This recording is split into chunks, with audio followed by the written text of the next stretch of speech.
Hello friends. देखिए, आप यहाँ पर एक एनिमेशन देख रहे होंगे।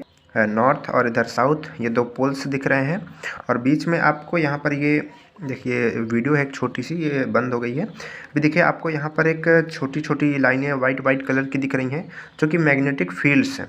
और आप एक ये पीला पीला वायर देख रहे होंगे जो कि कॉपर का वायर है, ठीक है। और जो कि कॉइल किया गया है, यानी कि एक राउंड शेप में बनाया गया है और इसी के अंदर ये क्या कर रहा है, रोटेट कर रहा है। और आप देख रहे हैं कि यहाँ पर ये हमारा कम्यूटेटर लगा हुआ है। ये जो आप देख रहे हैं इस टेनिस शिप का, इसको हम लोग कम्यूटेटर बोलते हैं। और इधर आप देख रहे हैं वायर लगा हुआ है, ये रेड कलर का वायर और ये ब्लू कलर का वायर। और आप ये देखेंगे, अब इसको हम प्ले करने जा रहे हैं। अब देखेंगे कि ये बल्ब जो है वो जलने लगेगा। इसको आप अच्छे से समझ लीजिए।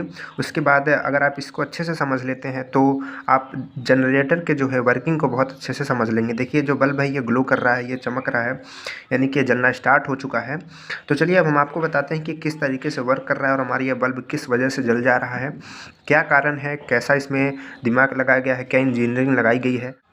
सबसे पहले हम लोग पढ़ेंगे डीसी जनरेटर के बारे में, फिर हम लोग अपने एनिमेशन पे आएंगे और फिर वहाँ से भी समझेंगे। देखिए सबसे पहले यहाँ पर आप देख रहे होंगे कि लिखा है कि इसका कंस्ट्रक्शन भी डीसी मोटर की तरह ही होता है। तो देखिए सबसे पहले एग्ज़ाम में आपको डीसी जनरेटर जब भी पूछेगा तो उसके दो चीज़ें आपको लिखने के लिए आती हैं। एक आएगा आपका डीसी जनरेटर का वर्किंग और एक आएगा डीसी जनरेटर का कंस्ट्रक्शन।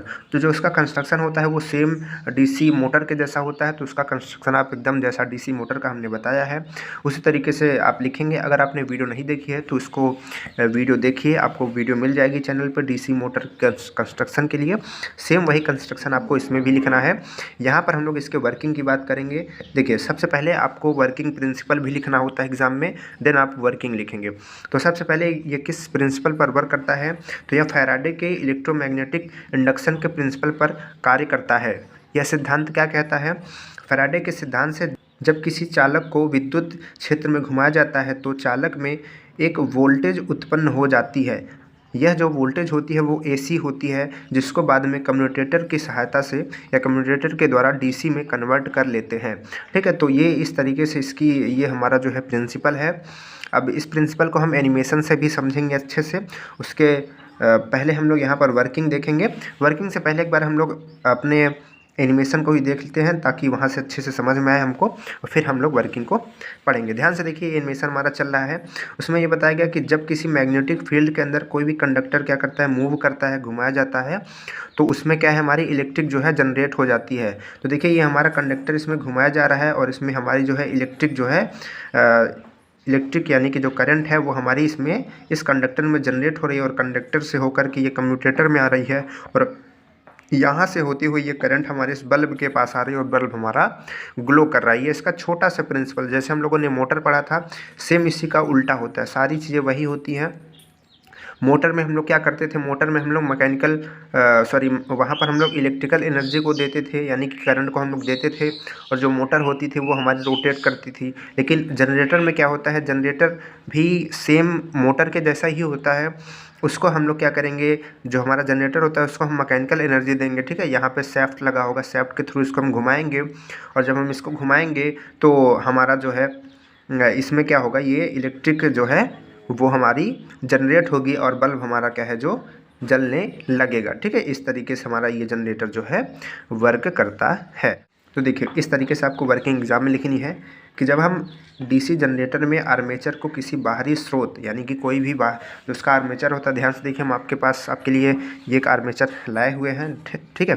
देखिए ये एक छोटा सा एक छोटी डीसी मोटर का आर्मेचर है। देखिए इसका ये सैफ्ट है। अब इसको सैफ्ट को हम किसी मोटर, दूसरी मोटर या इंजन के थ्रू इसको हम क्या करेंगे, ऐसे जब घुमाएंगे तो ये इसकी जो ये वाइंडिंग्स है, ठीक है, इसकी जो वाइंडिंग्स है ये क्या करेंगी, यहाँ पर बगल बगल मैग्नेट होगा इधर भी और इधर भी, तो उसमें जो है मैग्नेटिक फील्ड्स जो है रन करती रहेगी और ये जो कंडक्टर है उसको जब कट करेगा तो इसका ये जो कम्यूटेटर आपको दिख रहा है, ये आगे दिख रहा है, ठीक है, यहाँ पर जो है इलेक्ट्रिक जो है आनी स्टार्ट हो जाएगी, बननी स्टार्ट हो जाएगी, ठीक है, ये यहाँ पर। और यहाँ से हम लोग अपना कहीं भी फर्दर यूज में ले सकते हैं वही चीज़। तो स्रोत से इसको हम घुमाते हैं तो आर्मेचर कंडक्टर मैग्नेटिक पोल्स के द्वारा उत्पन्न मैग्नेटिक फील्ड लाइन, जो आपको वाइट वाइट दिख रही थी वो मैग्नेटिक फील्ड लाइंस हैं, उन्हीं को कट करता है, जिसके कारण आर्मेचर, देखिए इधर कटा हुआ, जिसके कारण आर्मेचर कंडक्टर में एक ईएमएफ इंड्यूस हो जाता है। जिसकी दिशा हम फ्लेमिंग के लेफ्ट हैंड रूल से ज्ञात कर सकते हैं। ठीक है, उसकी हम लोग दिशा भी निकाल सकते हैं कि किधर से किधर की हमारी वो फ्लो कर रही है।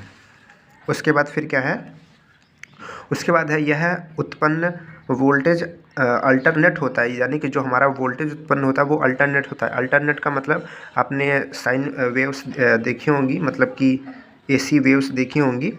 ठीक है, ये पेन थोड़ा सा देखिए, इस तरीके से ऐसे इस तरीके से ऐसे करता हुआ ये अल्टरनेट जो हमारी वेव्स जो होंगी वो बनती हैं। लेकिन उसको हम लोग क्या करते हैं, यानी कि एसी करंट हमारा जनरेट होता है। देखिए, वोल्टेज अल्टरनेट होता है जिसको कम्यूटेटर द्वारा यूनिडायरेक्शनल बनाते हैं तथा डीसी सप्लाई के रूप में प्रयोग करते हैं।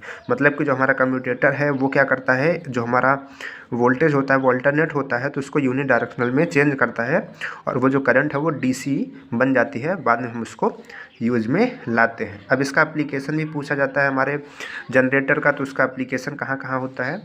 तो इसका एप्लीकेशन है हॉस्टल में। ठीक है, आप लोगों ने देखा होगा, आप लोगों का हॉस्टल होगा जहाँ पे पढ़ते होंगे। ठीक है, तो इसका यूज़ कहाँ किया जाता है, हॉस्टल में किया जाता है, लॉज में किया जाता है, कार्यालय में किया जाता है। ठीक, और बिजली उत्पादन करने में तो मतलब कि इन सारी चीज़ों में क्या किसके लिए किया जाता है, बिजली के लिए किया जाता है। और बैटरी चार्जिंग में भी इसका उपयोग किया जाता है और वेल्डिंग में भी इसका उपयोग हम लोग करते हैं। ठीक है, तो ये आप लोग एप्लीकेशंस भी लिख सकते हैं और इस तरीके से आप का ये जो जनरेटर है वो ख़त्म होता है। इसकी वर्किंग और कंस्ट्रक्शन आप अच्छे से लिख लीजिए। अगर आप लोगों ने मोटर वाली वीडियो नहीं देखी है तो वहाँ से देख करके इसका कंस्ट्रक्शन अच्छे से समझ सकते हैं।